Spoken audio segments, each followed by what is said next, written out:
গভীর রাতে ঘরে ঢুকে প্রেমিকার হাতে কবজি বিচ্ছিন্ন। মেয়েকে বাঁচাতে এগিয়ে এলেন বাবা মা। তাদের দুজনকেও এলোপাতাড়ি কুপিয়ে আহত। তিনজনই হাসপাতালে। ঘটনা ঘটিয়ে রাতের অন্ধকারে পালিয়ে গেলেও পুলিশের হাতে আটক হয়েছেন সায়ান নামের ওই প্রেমিক। ঘটনাটি মেহেরপুর শহরের লর্ড মার্কেট এলাকায়।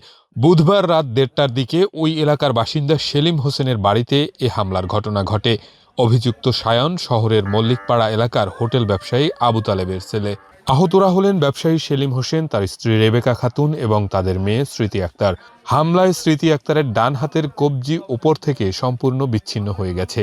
তিনজনকে উদ্ধার করে প্রথমে মেহেরপুর 250 শয্যা জেনারেল হাসপাতালে প্রাথমিক চিকিৎসা শেষে উন্নত চিকিৎসার জন্য ঢাকায় পাঠানো হয়েছে। পুলিশ ও স্থানীয় সূত্রে জানা গেছে, বুধবার রাত 1:30টার দিকে সায়ন সেলিম হোসেনের বাড়িতে প্রবেশ করেন।